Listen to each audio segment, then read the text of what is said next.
Então, tirando o Marcos, que vem da área de exatas, né?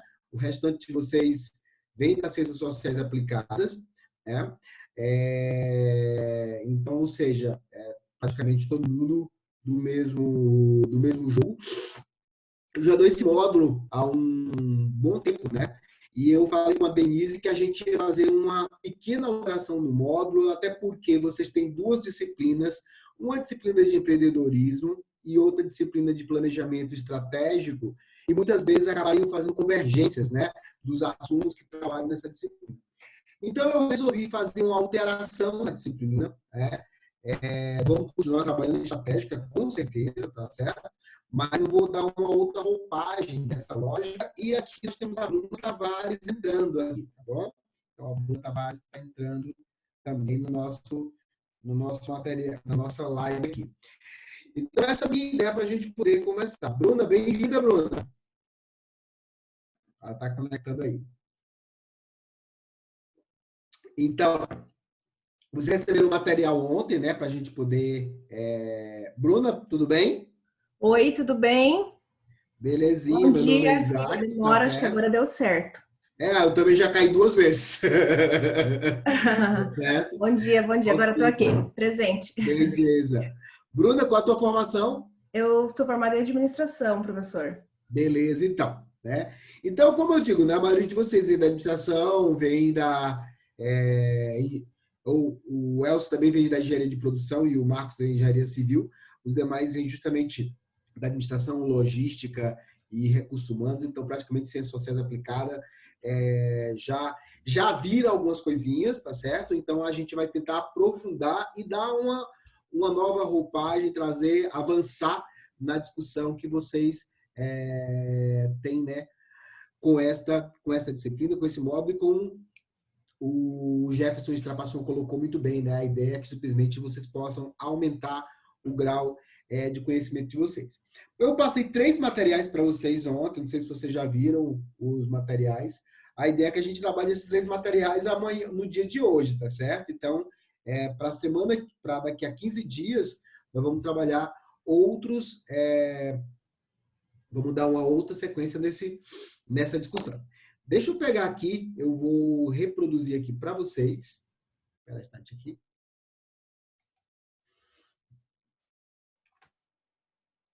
Pronto.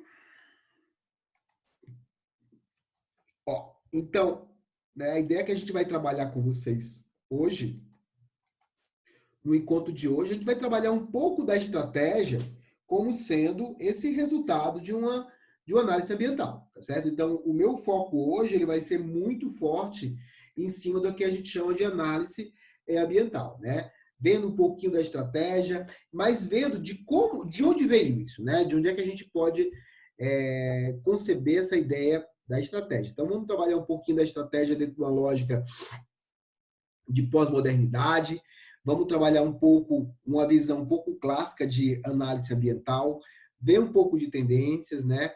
E discutir um pouquinho também de disrupção e inovação. E daqui a 15 dias, quando a gente vai se encontrar novamente, a gente vai trabalhar com vocês a estratégia de uma perspectiva mais operacional, tá certo? Então, hoje a gente tem uma perspectiva muito mais analítica, no sentido da gente poder entender o funcionamento do que seja estratégia e do que seja muito mais esse mundo, né? Esse mundo VUCA, né? Digamos assim, volátil, incerto que nós estamos vivendo. E no dia 12, a gente trabalha um pouco esses níveis de estratégia, vendo um pouquinho do que como é que a gente pode ver estratégia em diferentes perspectivas, tá certo? Então, vamos começar, né? Vamos vamos colocar a mão na massa e vamos começar um pouquinho dessa questão do que vem a ser estratégia. Tá? Então, quando a gente pensa, eu vou ampliar um pouquinho aqui.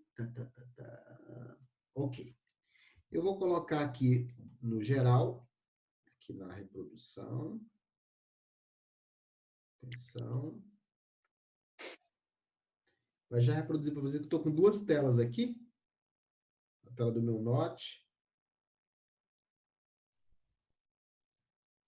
E Opa, beleza.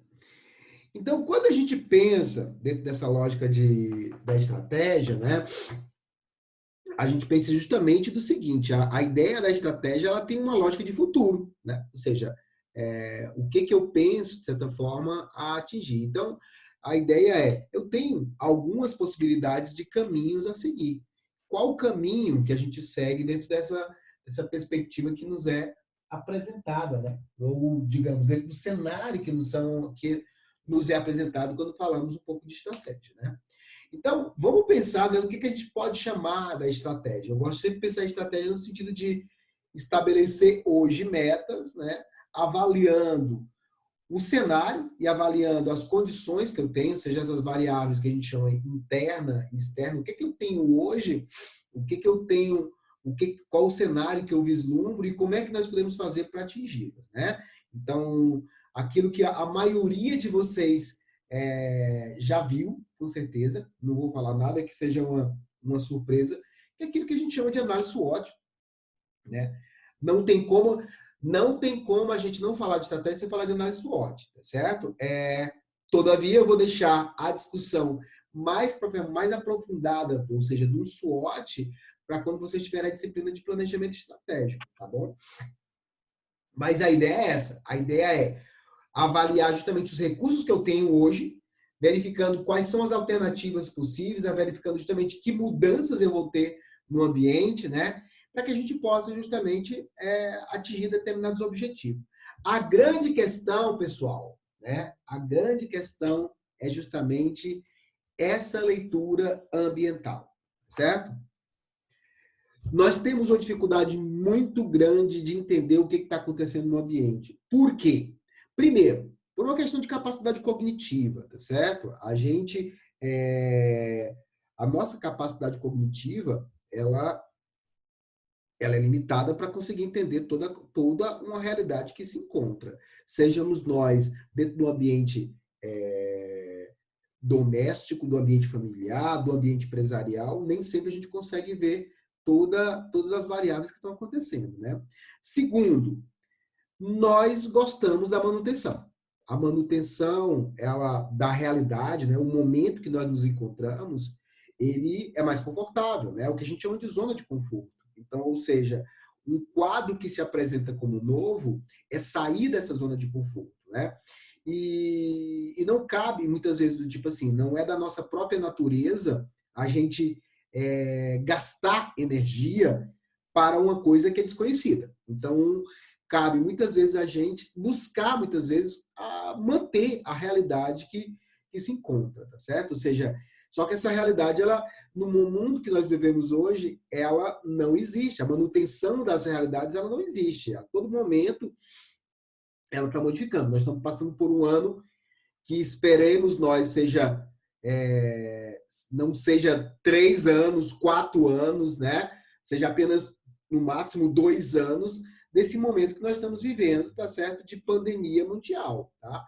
Em que diferentes países, né, tiveram táticas diferentes de como lidar com essa situação que está acontecendo. Então, por exemplo, nós vimos países europeus em que eles tiveram um sentimento de uma onda e agora eles estão entrando numa segunda onda. Nós estamos vivendo uma situação, Brasil, em que nós não fizemos uma leitura, né? E mal acabamos uma onda, né? Ou seja, nem acabamos uma onda e nós já entramos numa outra onda, né? Então, ou seja,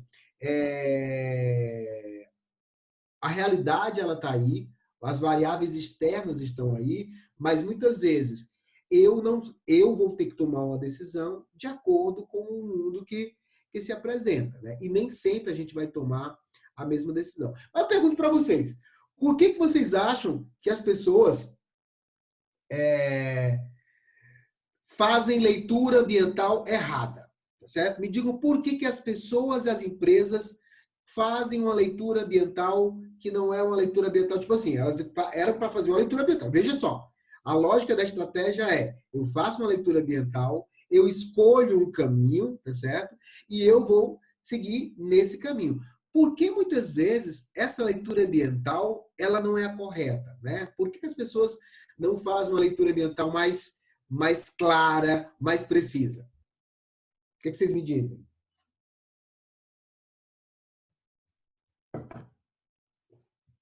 Alguma sugestão aí?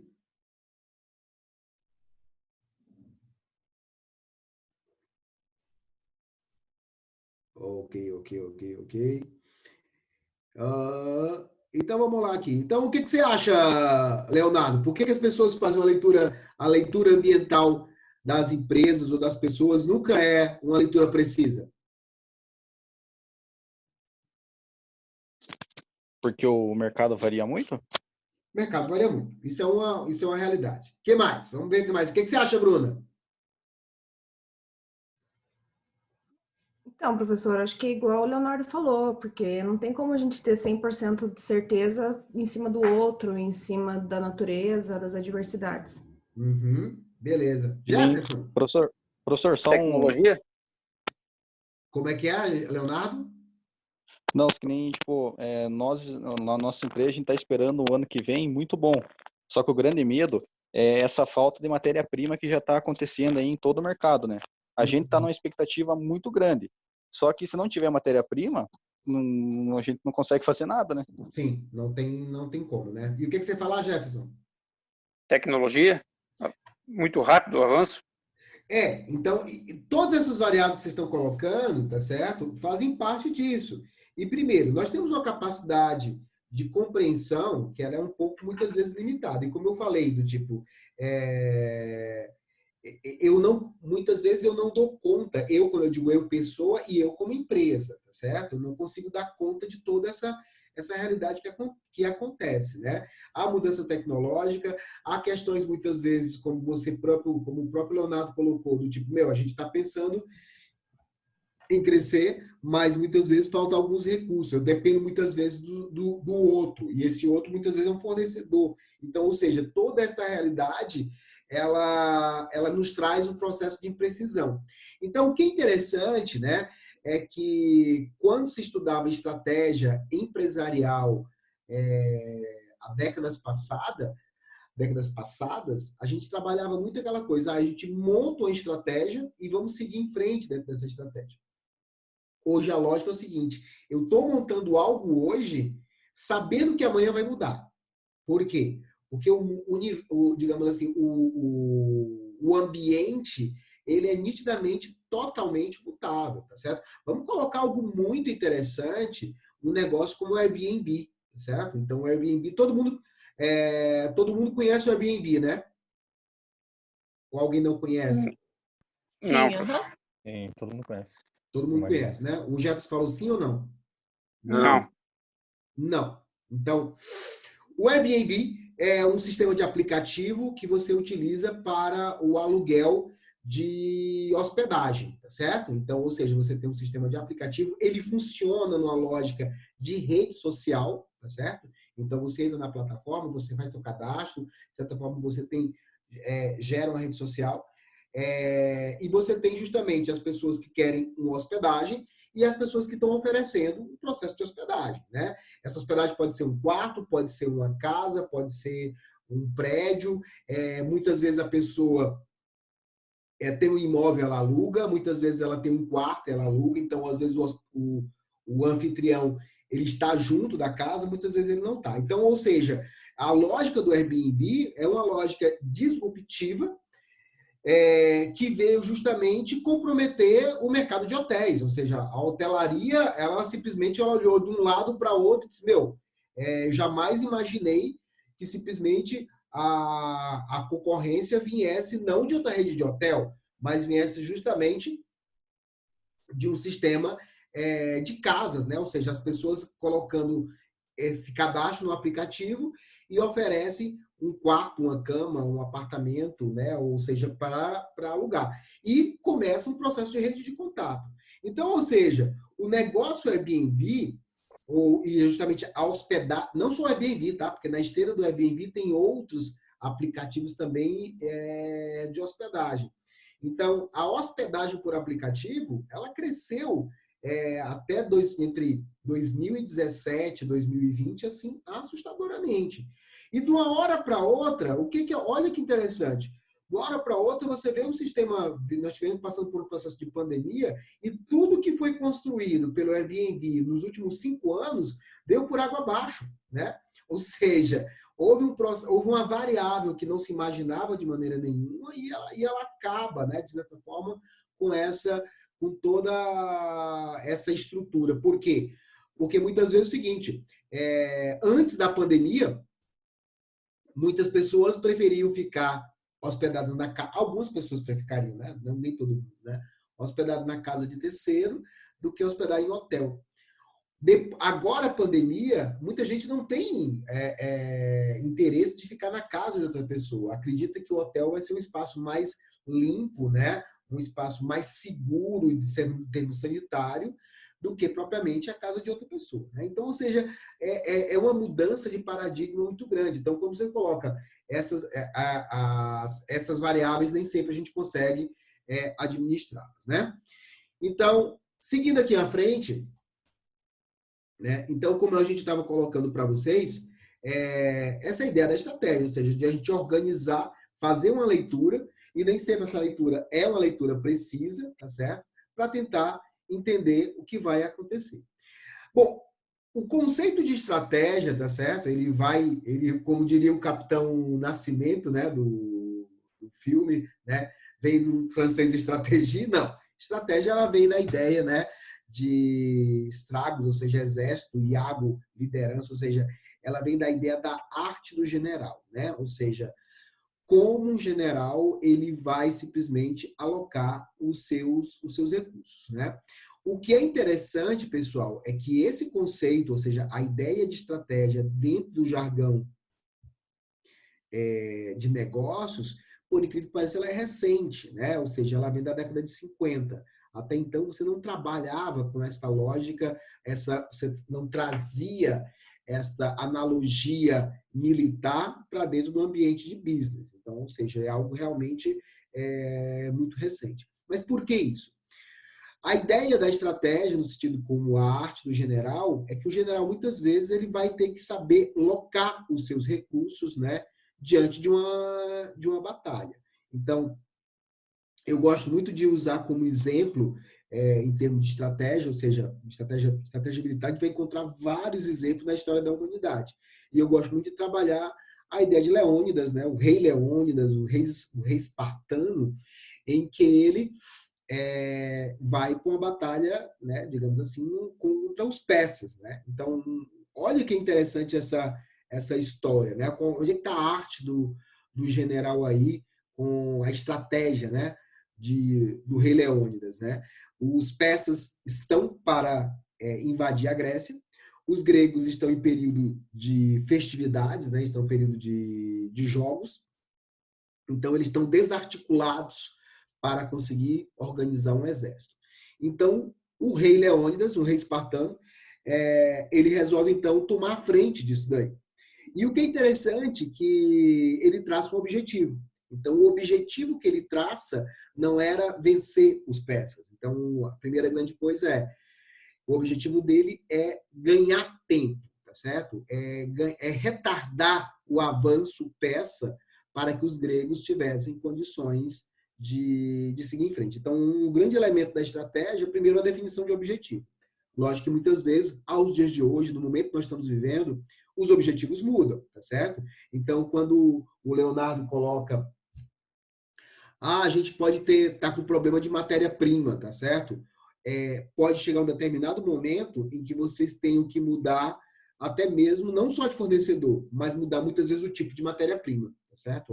Você pode chegar, em vez de trabalhar com essa matéria-prima, por que não trabalhar com outro tipo de matéria-prima? Então, às vezes, mas vamos ter que mudar com toda a nossa cadeia produtiva. Em alguns momentos, isso irá, muitas vezes, acontecer. Né? Então, voltando ao rei Leônidas, então ele estabelece a seguinte coisa: primeiro, o objetivo, retardar os persas. Para isso, ele tem a seguinte coisa: ele conta com um exército, 300 espartanos, né? Já viram isso no filme 300 de Esparta, né? Já viram isso em histórias, livros de história em quadrinho, filmes, enfim. Ele não tinha só 300, né, guerreiros, né? Ele tinha um exército de 5.000 pessoas, homens que ele conseguiu arrebanhar para formar, digamos, o exército de segurar os persas, né? E aí ele faz algo bem interessante. Ele sabe, ele confia na qualidade do seu guerreiro. Afinal de contas, um soldado espartano é uma máquina de guerra, né? Mas só que ele tem 300 pessoas, no máximo 5.000 contra 50.000 espartanos. Como vencer isso? Então, ou seja, ele escolhe o campo de batalha. Então, na perspectiva da estratégia, não só apenas saber alocar o recurso, não apenas fazer a análise ambiental, ele faz uma análise ambiental e verifica que os persas têm um número muito superior de recursos do que ele, ou seja, muito mais soldados do que ele tinha. Então, para poder contrabalancear isso, ele escolhe justamente seu campo de batalha. Então, o campo de batalha que ele vai escolher é um desfiladeiro. Então, o desfiladeiro do Peloponeso, por quê? Porque ele sabia que naquele desfiladeiro, os persas não poderiam colocar toda a sua força de exército. Iam colocar exército de uma pequena quantidade. Então, de poucos em poucos, ele sabia o poder do seu soldado e eles conseguiriam, no mano a mano, segurar justamente o exército persa. A tática do Leônidas, né, ou seja, a estratégia do Leônidas deu certo, né? Só não deu mais, ele conseguiu retardar, só não deu mais certo porque, de certa forma, os persas também encontraram um caminho alternativo e cercaram Leônidas, né, e o seu exército pelos dois lados. Então, ou seja, mas ele conseguiu retardar o máximo possível o avanço persa. Então, olha que interessante, né? Isso é a arte do general. Então, a lógica, né, digamos assim, o nosso jargão parece simples, ou seja, eu faço análise, eu vejo o recurso que eu tenho e vejo o que é que os meus concorrentes têm de recurso e eu vou tentar seguir um caminho. No jargão, né, no verbo, isso é lindo, né? No dia a dia, não. Porque justamente no dia a dia nós temos os problemas operacionais, todos vocês trabalham, todos vocês sabem isso. Não só os problemas operacionais. O ambiente ele vai se transformando a cada momento. Como dizia o Garrincha, né? O Garrincha tem um jogador de futebol, se coloca para ele que o técnico, né? Digamos, o técnico chega fazendo a pré-eleição com os jogadores, olha, você vai por aqui, você vai por aqui, você vai por aqui, e vai dar tudo certo. Aí ele olha pro técnico assim, mas já combinaram com outro time? Como assim, combinaram? Assim, porque a gente vai fazer a nossa parte, né? E o outro time, a gente só vai conseguir fazer isso se o outro time também fizer a parte dele. Essa é outra questão, né? Aquilo que a gente chama, nós temos um conjunto de estratégias para poder disputar esse mercado. Todavia, o mercado, né, ele também vai fazer as suas mudanças de peça. E por isso que tem a ideia, de certa forma, das estratégias emergentes. A cada momento você vai fazendo esse processo de alteração, tá bom? Gente, caso vocês queiram, a aula é de vocês, tá certo? Então, caso vocês queiram fazer alguma conversa, alguma discussão, queiram falar algo, tá? Pode abrir o microfone e vamos aí, tá bom? Então, esse início é um início de pré-eleção geral para a gente poder fazer essa tomada, tá? Então, esse é o início, né? Digamos, dessa palavra que a gente chama de estratégia, ou seja, arte do general, né? Ou seja, precisamos saber alocar os recursos para disputar as lógicas de mercado. Bom, esse conceito de estratégia, a gente vai trazer ele não só para o ambiente empresarial, governamental, mas muitas vezes até diferentes perspectivas, familiar, grupo. Então, eu vou perguntar para alguns de vocês, tá certo? Na verdade, eu vou começar perguntando para os que são mais novos aqui, né? A Camila e a Ana aqui, né? Me digam vocês, meninas, nós estamos em 2020, aonde vocês querem estar em 2025? Camila e Ana. Praia. Praia, com certeza. Na praia? Eu queria estar em outro país, eu acho. Como é que é, Camila? Queria estar onde? Outro país, eu acho. Ok, vamos lá. Vamos pensar o seguinte, tá? Ó, daqui a 5 anos, você pode estar no Iraque. Você quer estar no Iraque? Não. Não, né? Também Depende. não, professor. Né? Então, quando você coloca que eu quero estar em outro país, a gente tem que ter um cuidado muito grande, né? Porque qual é o país, né? Então, ou seja, e o que que você quer estar fazendo nesse outro país, né? O que, Boa pergunta. né? Fazendo compras. Fazendo compras, né? Então, ou seja, ó, eu tô. Então, daqui a 5 anos, você pode estar no Paraguai sendo sacoleira. Ou seja, você está em outro país fazendo compra. E a gente tem que ter um cuidado que vai dizer assim, o meu sonho se realizou, certo? Não, professor, Deus me livre. Não, pois é, mas esse parece uma brincadeira, mas esse é um ponto interessante, tá? Aonde a gente quer estar em determinado tempo, tá certo? Eu quero estar daqui a 5 anos. Deixa eu perguntar para mais alguém aqui, tá certo? Deixa eu perguntar.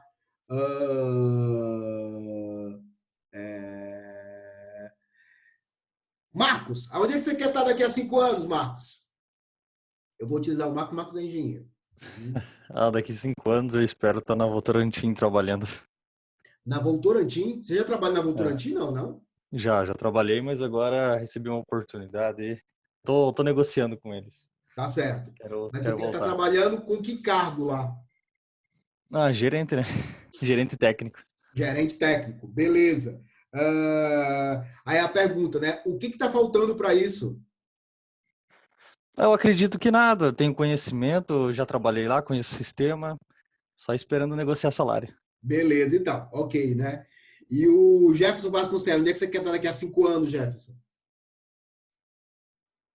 Ainda não sei, professor, nem pensei Aham. aonde eu quero estar. Pois é, então olha só, gente, pensem nisso, tá? Do tipo, até porque o tempo passa muito rápido, né? Vejam quem tem um pouquinho mais de idade está falando isso para vocês, tá certo? Então, pensem nisso, de onde é que vocês querem estar daqui a 2 anos, 5 anos. Não significa que vocês vão estar, tá certo? Mas significa que vocês estão pensando nisso.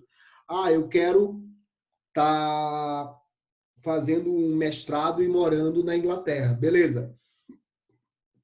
O que você está fazendo para alcançar esse mestrado, né? Como é que está o teu nível de inglês? Quem você conhece na Inglaterra? Quem é a tua rede de contato? Então, quando a gente começa a pensar nisso, ou seja, a gente começa a organizar as nossas ideias e organizar os nossos recursos, né? As nossas peças, para que realmente isso possa acontecer. Primeira coisa, eu acho que a primeira grande coisa, tá certo? Já é, no caso da estratégia individual, né? Já pensar nesses objetivos, tá, gente? Então, pense nessa perspectiva, que é, né? Ou seja, estratégia em diferentes perspectivas, familiar, social, profissional, tá certo? E aí, a gente tem que pensar que, de certa forma, quanto mais empresas, maior o grau de complexidade, tá certo? Que a gente pode imaginar em termos das organizações, ou seja, eu preciso realmente a estratégia ela vale para pequenas corporações e grandes corporações. O Jefferson, o Marcos colocou agora, por exemplo, um grupo como o Grupo Votorantim. Tá? Você não tem um negócio, tem vários negócios. E esses negócios, muitas vezes, eles vão... como é que se diz? Guerreando por recursos dentro da própria corporação. Ou seja, isso vão fazendo justamente um aumento da complexidade, né? Quanto mais uma escassez de recursos que a gente vai ter, tá certo? Melhor o gerenciamento, melhor, né? Melhor não, na verdade, se busca o melhor gerenciamento de custo e benefício, tá certo? Pensar que nós temos hoje mercado global, mas muitas vezes nós temos um conhecimento local, há uma dificuldade muitas vezes da gente entender o que se passa além do nosso, digamos assim, da nossa vila, né?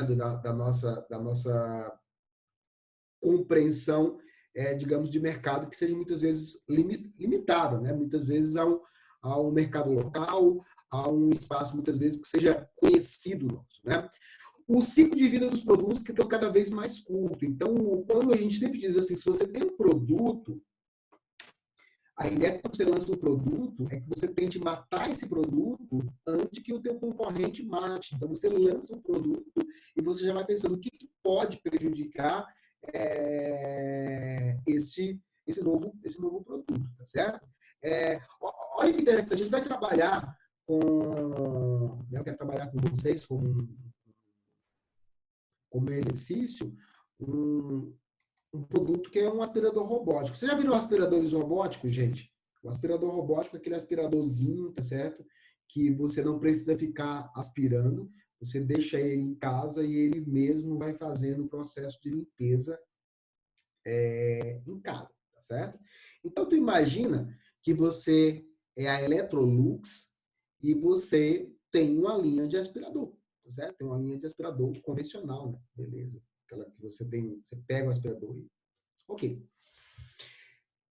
E agora, você tem um produto que é um aspirador robótico. Você simplesmente pega o produto e o produto simplesmente você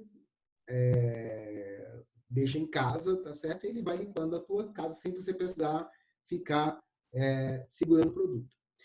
Nesse ano de 2020, em que boa parte das pessoas tiveram que ficar trabalhando em casa, pelo menos, digamos assim, parte das pessoas em termos de muito mais de classe média, né? Então, ou seja, os trabalhos administrativos foram para casa. O que vocês acham que aconteceu com esses dois produtos? Eu tenho, de um lado, algumas empresas que estão iniciando no mercado, vendendo aspirador robótico, tá certo?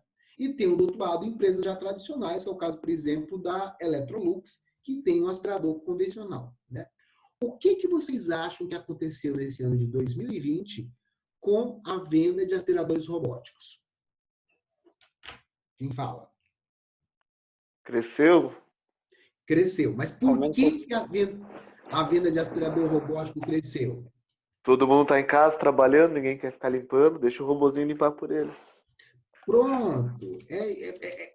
Olha que interessante, tá certo? Vou colocando aqui as imagens aqui dos aspiradores robô. Então, só para... Opa! Só para pegar umas imagens aqui esses são aspiradores robôs, tá certo? Então, o que você está colocando aí, imagina, tá? Imagina que você tem uma coisa, eu sou a Electrolux, né? Beleza, eu vendo aspiradores, tá? E houve uma mudança que é simplesmente sanitária, as pessoas foram para casa, elas estão agora dentro do ambiente doméstico, o ambiente doméstico virou um ambiente de descanso, virou um ambiente de trabalho, virou um ambiente de entretenimento, e as pessoas, eu não aguento mais ter que ficar simplesmente limpando casa. Muitas vezes as pessoas estavam sem diaristas também, diminuíram, né? Algumas pessoas viram que dava para ficar sem diarista, ou, digamos assim, já tem muita gente em casa, a diarista não vem, é alguém a menos dentro de casa. Então, gente, né, toda esta alteração fez com que houvesse um aumento de aspiradores robóticos. Ele já iria aumentar. Naturalmente, né, organicamente, você teria nos próximos anos o aumento da venda desse tipo de aspirador. Significa que quando você compra um aspirador robótico, você vai deixar de comprar ou deixar de utilizar um aspirador convencional. Então, ou seja, esta mudança de home office, né, para home office, fez com que, por exemplo, impactasse na própria Electrolux, ou em outras empresas que vendem aspirador, tá certo?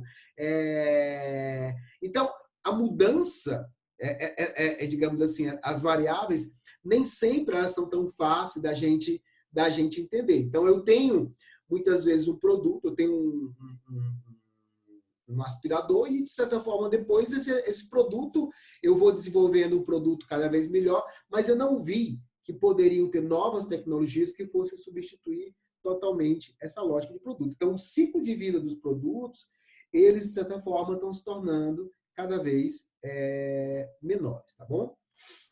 Só uma observação, professor. Pois não, querido? Nós temos contato aqui com vários fornecedores, né, que fornecem para a linha branca.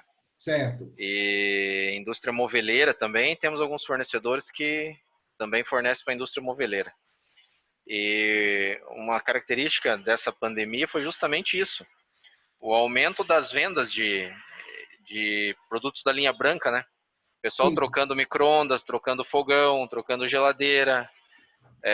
No caso do professor comentou, o aspirador de pó, o robozinho, né? Sim. Porque acabou dispensando a diarista. As indústrias de móveis, todas elas tá bombando, vendendo, o pessoal trocando sofá, trocando tudo que é relacionado à casa. Com a pandemia aí, pelo menos com os fornecedores que nós conversamos aqui, aumentou muito a demanda. O cara ele quis deixar o ambiente dele, da casa dele, agradável, porque como o professor comentou, a casa passou a ser a casa, o ambiente de trabalho, o ambiente de lazer, tudo no mesmo lugar. Então, eu acho que todo mundo quis dar uma organizada aí no ambiente. Uhum. E Elson, tem uma coisa que eu tô estudando, né? Que é, de certa forma, um pouco de decisões, digamos, economia comportamental, né? Como muitas vezes nós tomamos conjunto de decisões. E o que é interessante a gente perceber, do tipo assim, uma coisa é você ficar em casa, né? Outra coisa é você ser obrigado a ficar em casa. Então, ou seja, é da natureza da gente não estar recluso, certo? O espaço de casa é um habitat, é um espaço que, tipo assim, é o teu espaço de conforto e de segurança. Mas você sabe que você pode ir e voltar. Chega em determinado momento em que houve um processo, digamos assim, nosso inconsciente passeava muito a ideia de enjaulamento, certo? Então, imagina o seguinte, vou colocar uma coisa para você que parece louco, mas não é.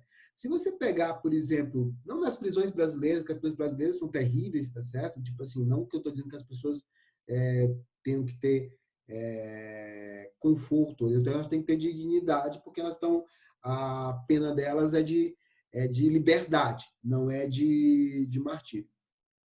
Mas quando você pega, por exemplo, em prisões, é muito comum as pessoas, né, os prisioneiros, tentarem trabalhar, trazerem coisas, né, e criarem uma identidade, né, criar algo que seja seu dentro daquele espaço, ou seja, criar algo que permita ter uma certa intimidade e transformá-lo como algo que é seu. Por quê? Porque justamente faz parte, afinal de contas eu estou recluso. Então, o que nós percebemos foi que as pessoas, elas foram colhidas, principalmente numa cultura brasileira, que é uma cultura em que o lazer, ele tem um peso significativo, tá certo? Não é que nós somos preguiçosos, isso eu acho que é um ponto bem interessante, a gente é um povo muito trabalhador, mas nós valorizamos muito o lazer. E esse lazer ele foi contido. Então, ou seja, o que eu posso fazer dentro do espaço doméstico que possa dar um aumento de conforto? Então, o que nós vimos foi justamente isso. Se de um lado o setor de entretenimento ele teve uma queda drástica, o setor de conforto doméstico, isso é um ponto interessante, né? O setor de conforto doméstico, e isso você leia tecnologia, leia móveis, leia acessórios, né? Esse conforto, ele aumentou, ou seja, houve justamente essa economia. Então é interessante perceber que a economia, ela vai fazer justamente isso, né? Ela é uma gangorra em que muitas vezes parte dos recursos eles saem de determinados setores e eles caminham para outros setores. Mas de uma lógica é o seguinte, perceber justamente, né, esse ciclo de produtos que são cada vez menores, né? Eu adorei agora a sua participação aí, tá certo? Essas mudanças tecnológicas, diferentes grupos de pressão, tá certo? Que a gente tem, ou seja, a pressão que nós encontramos muitas vezes não é só dos consumidores, mas também é dos acionistas, dos jornalistas, do digital influência que nós estamos vivendo no momento, né? E vamos deixar para falar de disrupção e convergência de tecnologia um pouquinho mais na frente, né? Agora, tudo isso nos leva à estratégia. Agora, o que é interessante, nós vamos discutir na próxima aula, né, nossa última aula, é porque estratégia, ela tem diferentes níveis. Então, a gente vai ver claramente o nosso papel no próximo encontro é destrinchar esse nível de estratégias. Então, uma coisa é uma estratégia corporativa. Então, eu tenho diferentes negócios, né? Então, como o Marcos colocou, eu sou o Grupo Votorantim. E eu, como grupo, eu tenho uma estratégia para os diferentes negócios que eu trabalho. Então, ou seja, ao nível corporativo, a estratégia é quanto eu vou alocar de recurso em diferentes negócios, certo? Mas eu tenho um nível de estratégia que é do nível da unidade de negócio. Então, para essa unidade de negócio, ela olha para ela e diz o seguinte, o que eu sou perante os concorrentes? Então, enquanto a estratégia no nível corporativo, ela é uma questão de alocação de recursos, eu digo assim, eu vou alocar mais, eu vou alocar menos, eu vou vender esse negócio, eu vou encontrar uma parceria, ou seja, a estratégia corporativa é justamente na questão da viabilidade desse negócio, ou seja, a viabilidade financeira, a viabilidade mercadológica, a viabilidade tecnológica desse negócio. Quando a gente chega no nível de negócio, eu tenho muitas vezes a corporação que já determinou o que ela vai fazer com a sua unidade de negócio, mas eu tenho uma coisa chamada cimento Votorantim. E aí a estratégia é, ao nível da unidade de negócio, o que eu sou, quem sou eu na fila do pão, né? Quem eu sou, cimento Votorantim, perante os demais concorrentes de mercado? Qual é a minha força de marca?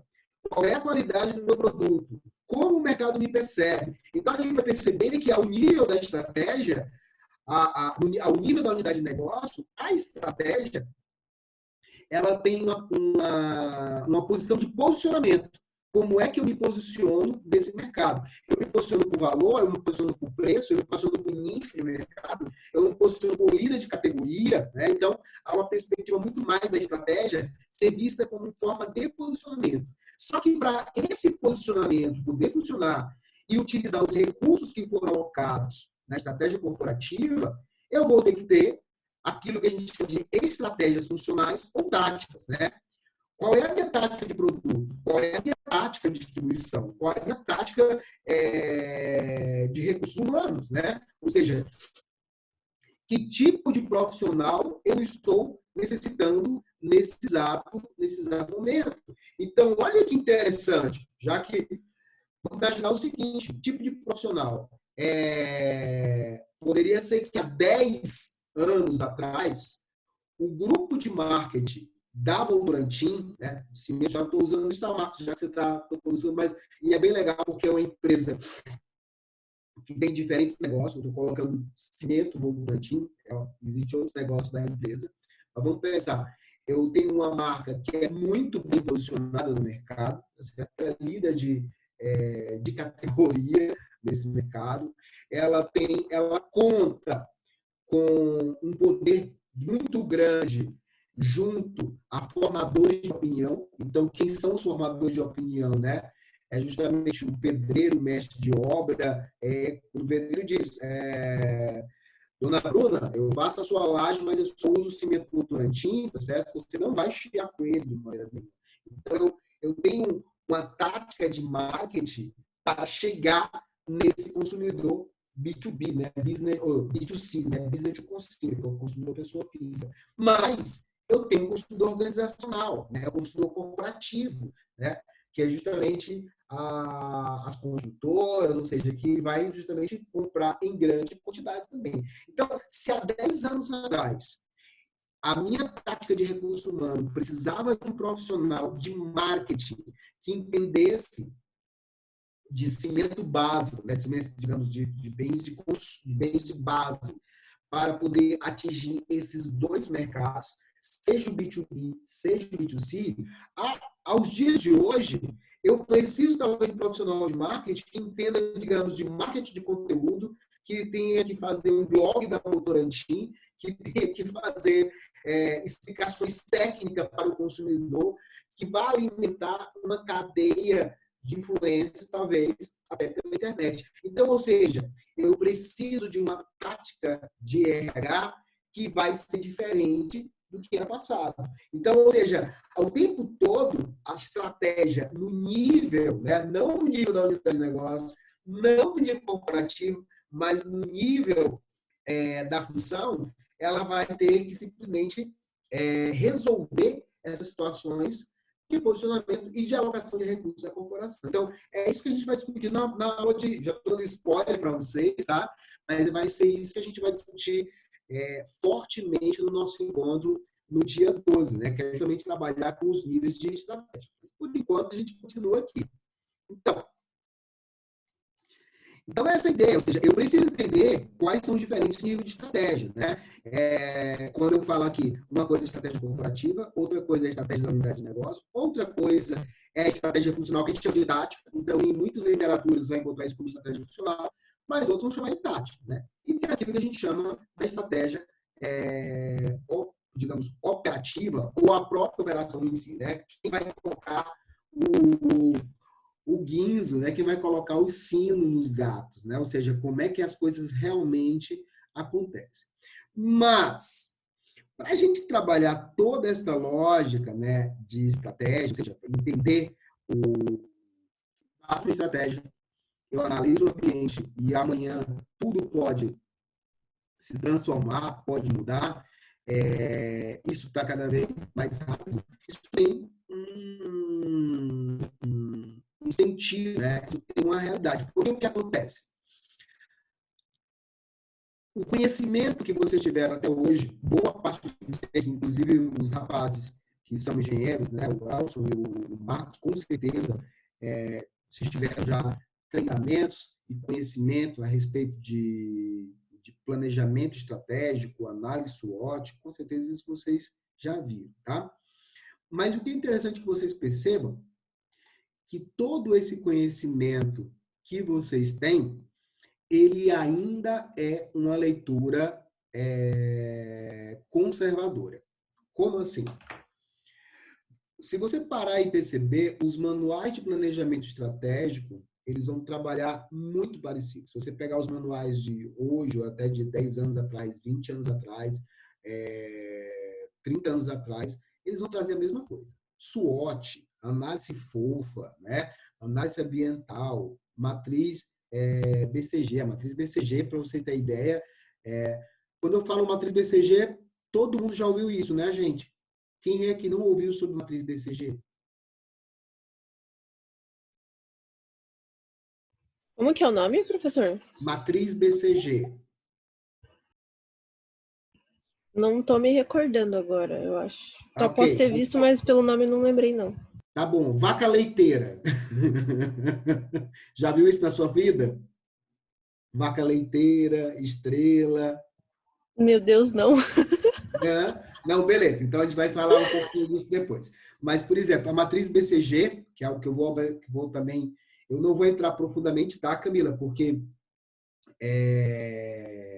com certeza vocês vão ver isso na disciplina de planejamento estratégico, mas é uma matriz, é uma ferramenta que a gente usa para avaliação de negócio. A matriz BCG ela é dos anos 80, certo? Então, ou seja, ela é algo realmente antiguinho, né? Ela hoje é uma senhora de 50 anos, a matriz BCG, 90, 2000, 2020, 50 anos.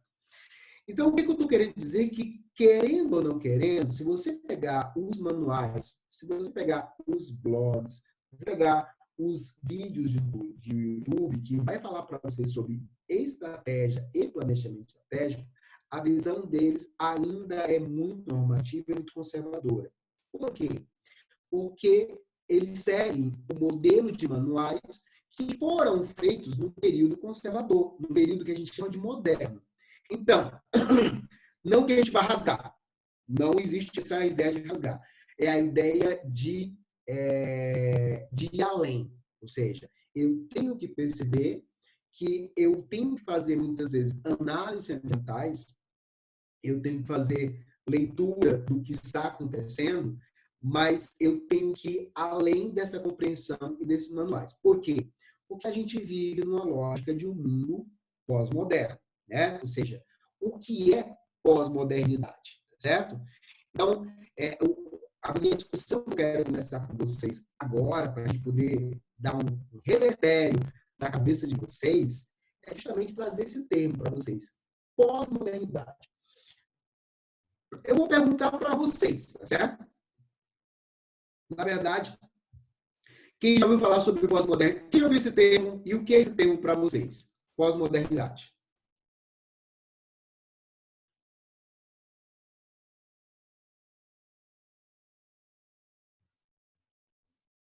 Não?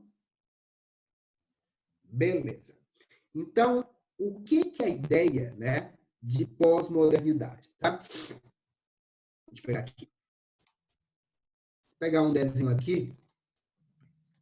Pronto. Né? A Mona Lisa vai me ajudar um pouquinho, tá? Para a gente perceber o que é a ideia de pós-modernidade. Né? Então, temos uma coisa chamada modernidade, tá? E temos uma coisa chamada pós-modernidade. O que mudou dessas duas Mona Lisa, galera? Os seios avantajados. Os seios avantajados. O que mais? O cabelo, eles trouxeram a Mona Lisa para como seria nos dias de hoje, padrão de hoje, talvez, não sei. Ok, beleza. A Então, vocês estão harmonização vendo facial na Mona Lisa. Adorei isso, né? Harmonização facial da Mona Lisa. Ótimo, Né? tá? A Mona Lisa hoje em dia. Beleza. Mas vocês estão vendo aí que há uma transformação estética, né? Nessa Mona Lisa. Então, quando a gente pensa nessa ideia de modernidade, pós-modernidade, ou seja, a modernidade é justamente isso, a gente pensar que nós, ao longo, né, do século XIX e do século XX, nós construímos, né, um pensamento baseado na ciência, baseado no progresso, baseado na técnica. Então, há um conjunto de técnicas que rege, né, a nossa produção, a nossa vida, a nossa organização social. Então, isso é um ponto bem interessante. Inclusive, as técnicas de gestão que vocês estudaram na faculdade, e que vocês veem hoje também nas empresas de vocês, que vocês trabalham, elas são produtos, né, dessa lógica da modernidade. A questão é que essa modernidade ela se transformou. Então, não é que ela acabou. Ela tem uma nova roupagem, um novo momento. Então, enquanto a modernidade ela vai ser representada por essa perspectiva, digamos assim, chapliniana, né, do Charles Chaplin, dessa perspectiva, digamos, uma linha de produção organizada, tá? Uma linha de produção organizada. Essa é a ideia da modernidade. A pós-modernidade, ela não mata a linha de produção, mas ela desorganiza totalmente a linha de produção, né? Ela diz, olha, não precisa ser todo bonitinho, tá certo? Não precisa ser tudo organizado. Eu estou dando aula aqui, eu tenho 9 pessoas nesse espaço, um deles está no trabalho, tá certo?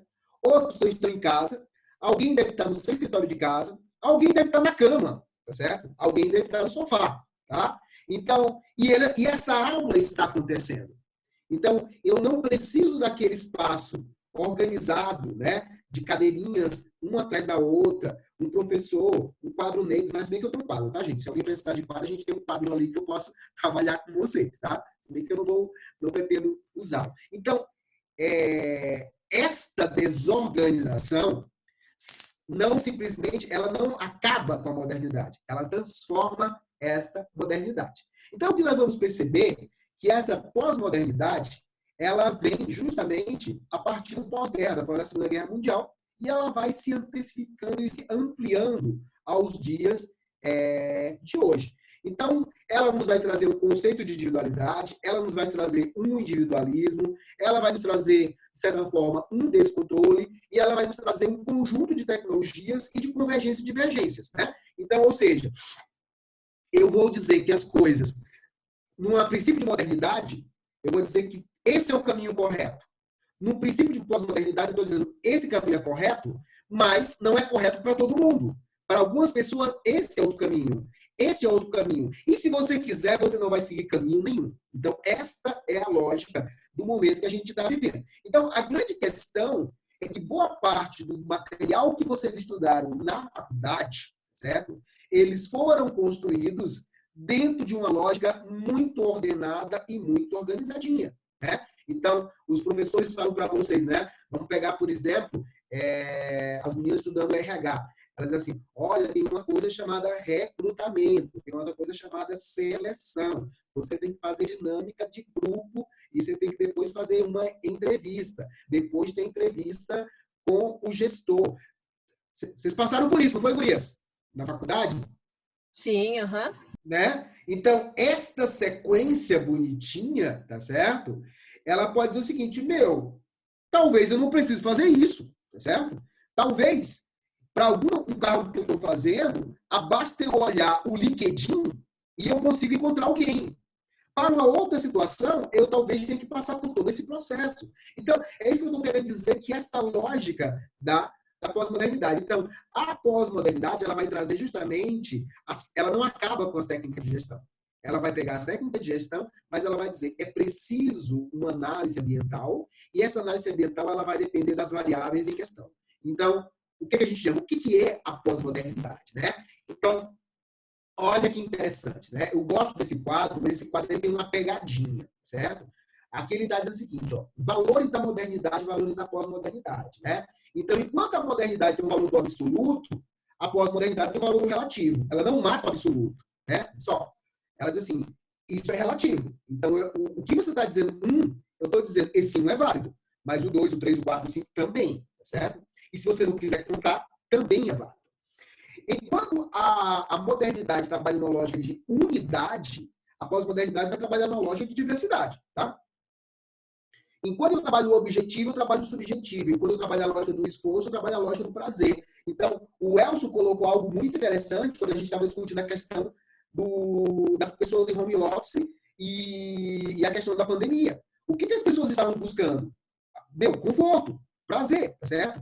Enquanto a lógica da modernidade é simplesmente do acumular para depois eu usufruir, tá certo? Ou seja, do poupar, a lógica da pós-modernidade, ela trabalha... Não estou dizendo que isso é correto, tá, gente? Vamos deixar que eu não estou dizendo que um é correto e que o outro é errado.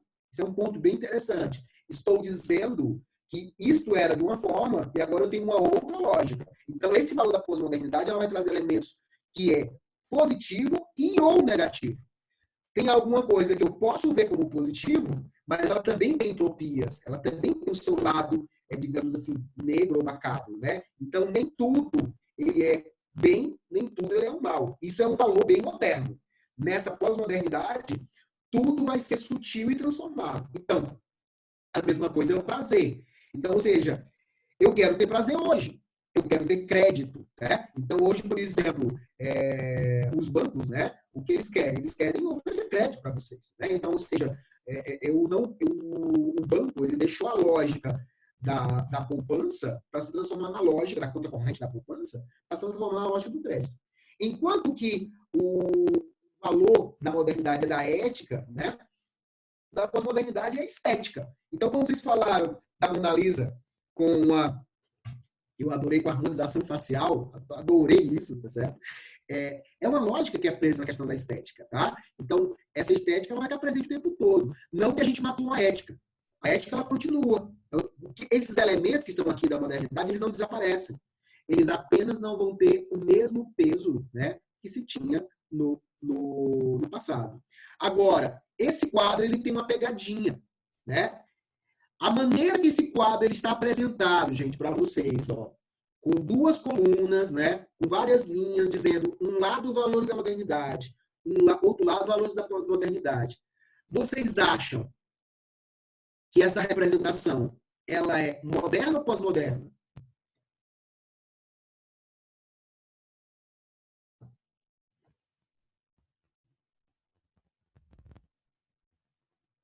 O que vocês acham? Estou em dúvida, pós-moderno. Ah, não sei, professor, para. Pegadinha. Não é a pegadinha, mas olha só. Pense o seguinte, tá? Pense na Camila, na ideia que a modernidade é tudo muito bonitinho e organizado, tá certo? ela é a ordem, né? E a pós-modernidade, ela vem a ser justamente o caos, tá? Então, a maneira como esse quadro ele foi organizado, ele ainda é um quadro moderno. Então, eu poderia passar amanhã, à tarde, à noite, a gente discutindo só sobre pós-modernidade.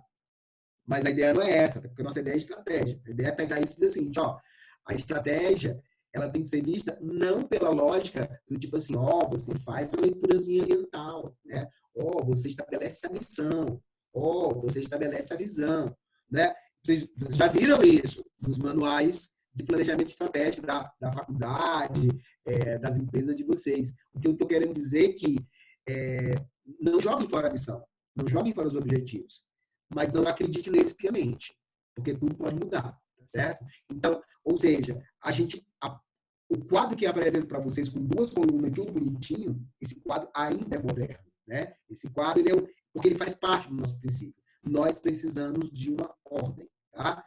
Só que sem o caos, nós não vamos ir à frente, gente, tá? Então, parece louco o que eu estou querendo dizer para vocês, né? Mas é bem isso. Sem esse caos, no mundo que nós estamos vivendo, nós não vamos conseguir dar conta. Então, só ordenado, se a gente fizer tudo ordenado, bonitinho, nós não vamos conseguir sair da lógica de maneira nenhuma.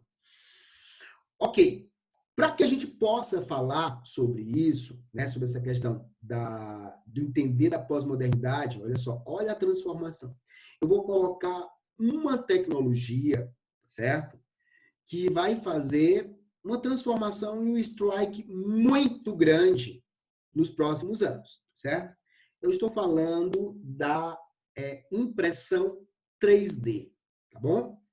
Então, o que é que você imagina o seguinte? Nós temos aqui 9h26. Eu vou dar... Cadê o breakout? Opa! Não. Cadê o negocinho aqui? Só um instante. Cadê o... Só um instantinho aqui. Cadê o meu...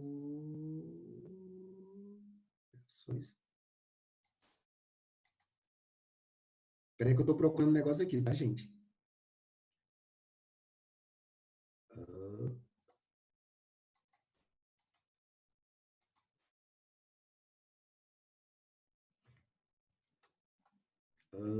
Eu não estou encontrando. Por que ele não tem breakout? É para ter.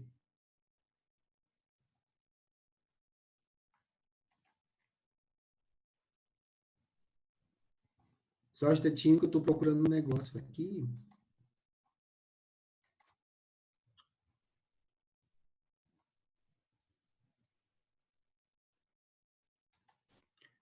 Nossa Senhora. Espera aí, gente, que deu síndrome de Ludmilla, tá? Síndrome de Ludmilla é quando dá uma pane na live, tá certo? E a gente cai na piscina, tá? Então, espera só um instantinho que eu vou despausar, tá bom? Então, vamos estar com... Ok, então vamos dar continuidade, tá? Nessa discussão que a gente fez de manhã sobre análise ambiental, justamente tentando entender como é que a gente pode fazer leituras ambientais, né? Ou seja, como é que a gente consegue perceber o que não é perceptível, tá certo? Acho que essa é a grande discussão que nós temos em termos de estratégia para esse momento agora. Por quê? Porque fazer o beabá, fazer as liçõezinhas básicas, vocês já viram isso na graduação de vocês veem isso o tempo todo, mas, como se diz, pensar fora da casinha significa ainda que você tem casinha, né? Então, essa é uma grande discussão. Pensar fora do quadrado significa que você ainda tem o quadrado. Então, um trabalho que, de certa forma, é muito interessante, que eu quero trabalhar nessa tarde de hoje, é sensibilizar, o meu objetivo agora com vocês, é sensibilizar para esse olhar um pouco mais crítico, tá certo?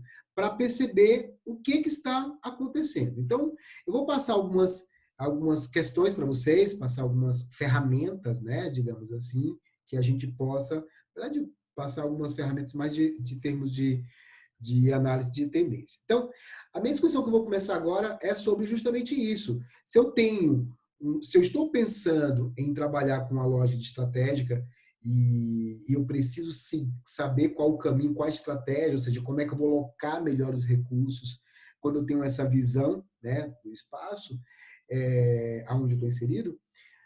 E como eu disse, muitas vezes a gente não consegue fazer a lição a enxergar os elementos, né, o que está na nossa frente. Então, a ideia é fazer uma leitura, digamos, do que pode acontecer, né? Então, para esse o que pode acontecer, a gente vai chamar isso de leitura de cenários. Então, eu tenho que pensar que eu posso ter um cenário mais... O que poderia acontecer de melhor? O que poderia ficar no mesmo? O que poderia acontecer de pior? Então, a gente poderia fazer esses 3 cenários. Para que a gente possa estabelecer essa lógica de cenário, é muito interessante trabalhar com a lógica de tendência, né? Então, eu pergunto para vocês, como é que vocês me definiriam o que é uma tendência?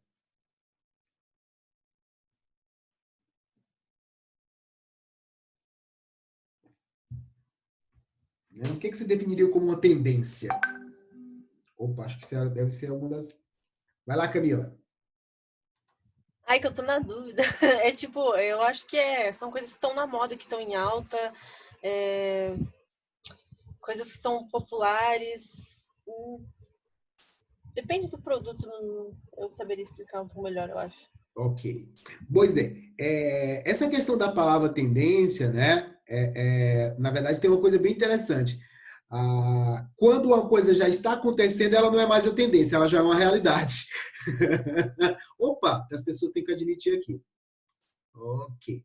Então, quando uma coisa está acontecendo, ela já não é mais uma tendência, ela já é, de certa forma, uma realidade. Então, essa ideia de leitura de tendência, ela é uma perspectiva, ela é uma técnica, né? De certa forma, a gente tenta cheirar, enxergar o que irá acontecer, né? Se realmente vai acontecer ou não vai acontecer, a gente não sabe.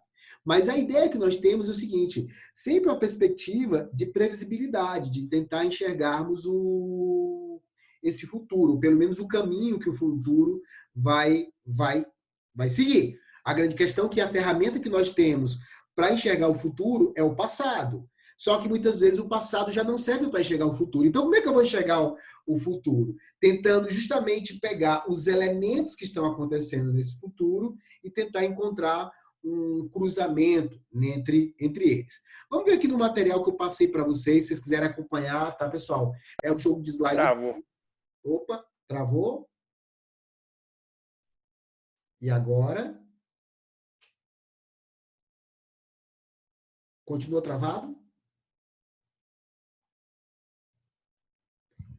Gente, travou para mim. Sou eu que estou travada ou é o professor? Eu acho que sou eu que estou travado. Eu vou... Peraí, que eu vou... Para mim, professor. Eu acho que é o Jefferson e você, Camila, que estão travados. E agora? Para mim tá travado também, não tô ouvindo nada dele. Tô brincando, é o professor que travou. Vasco. Beleza. Peraí. Fique tranquila. Vocês estão me escutando, gente? Tô escutando aqui. Normal. Normal. Agora vamos ver. Ok, então. Opa. Só deu uma travada na imagem. Ah, deu uma travada na imagem. Tá certo, então. A Jéssica... Tá tudo tranquilo. A Jéssica já entrou? Não. Não, professor, ela acabou de me pedir o link aqui para entrar novamente, acho que ela está entrando. Aham. Opa, agora a Jéssica entrou. Tá certo? Estão escutando bem aí? Tranquilo? Estou escutando vocês, tá certo? Beleza. Então, vamos lá. Então, quem quiser acompanhar, nós estamos... Jéssica, beleza? Ok. Deu uma travadinha de volta. Tá, te acho. E agora? Ih, travou tudo. Peraí, gente. Agora travou mesmo. Peraí. Não, agora travou. Não, agora tá mexendo um pouquinho. Travou e volta. Eu acho que dá pra gente terminar aqui e fazer amanhã, né? Nossa, Deus livre.